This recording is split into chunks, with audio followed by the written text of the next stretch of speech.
Assalamualaikum warahmatullahi wabarakatuh.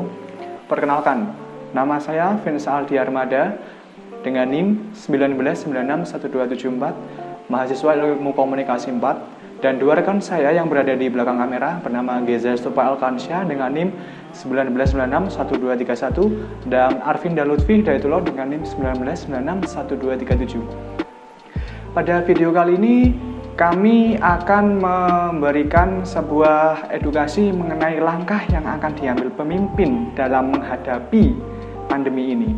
Apakah pemerintah yang memberikan solusi itu sudah terrealisasikan sehingga COVID ini mampu diputus rantai penyebarannya? Nah, beberapa langkah yang diambil pemerintah seperti melakukan PSBB secara besar-besaran, kemudian membentuk Satgas, dan juga memberlakukan protokol kesehatan guna menertibkan para masyarakat yang keluar tidak menggunakan masker. Menurut kelompok kami, beberapa langkah yang diambil oleh pemerintah belum juga mampu menghentikan rantai penyebaran COVID. Mengapa demikian? Hingga saat ini bulan Januari tanggal 8 PSBB masih akan diberlakukan setelah beberapa bulan yang lalu PSBB tidak lama terdengar kabarnya. Oleh karena itu, solusi yang tepat untuk sekarang hingga saat-saat berikutnya, bagaimana kebijakan yang akan dilakukan pemerintah menghadapi pandemi ini ialah memberikan vaksin virus corona kepada semua masyarakat, agar masyarakat menjadi kebal terhadap virus, sehingga imunitas tubuh masyarakat meningkat. Mengapa imunitas tubuh dari masyarakat meningkat nanti bisa menyebabkan kebal terhadap virus? Karena ketika orang yang sudah terkena dengan virus corona, dia tidak akan terkena kembali alias sudah kebal. Dan kemudian nanti akan melakukan aktivitas normal seperti biasanya dengan catatan menerapkan protokol kesehatan seketat-ketatnya. Sebagai contoh, saya seorang mahasiswa.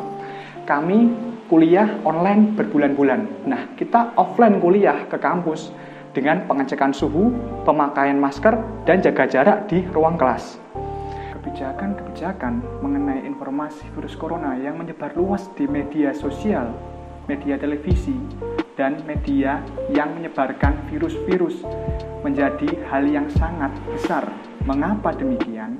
Masyarakat yang mengetahui informasi tersebut secara mentah-mentah tanpa mengetahui kevalidan dan keberadaan informasi tersebut dapat saja termakan informasi hoax.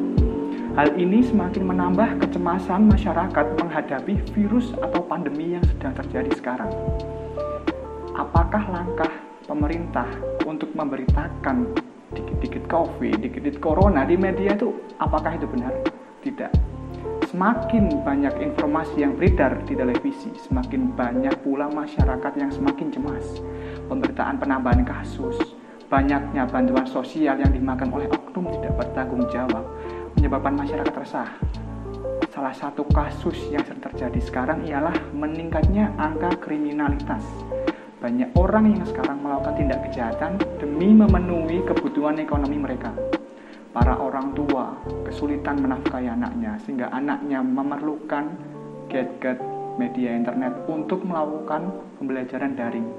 Bukankah ini suatu hal yang merugikan? Kita analisis sekali lagi, apakah langkah pemerintah sudah tepat? Kebijakan yang diambil, keputusan yang diambil, apakah sudah benar? Itu belum seberapa untuk menghadapi COVID ini. Maka, satu hal baru, langkah baru yang perlu dilakukan oleh pemerintah yaitu membatasi informasi mengenai COVID di media dan juga segera melakukan pembatasan sosial secepat-cepatnya, memberlakukan sanksi tegas bagi para pelanggar, dan satu lagi yang paling utama, vaksin corona agar masyarakat kebal, imun kuat, dan juga ini menjadi langkah terakhir bagi bangsa Indonesia melawan pandemi ini. Sekian dari saya, Vinsa Aldi Armada.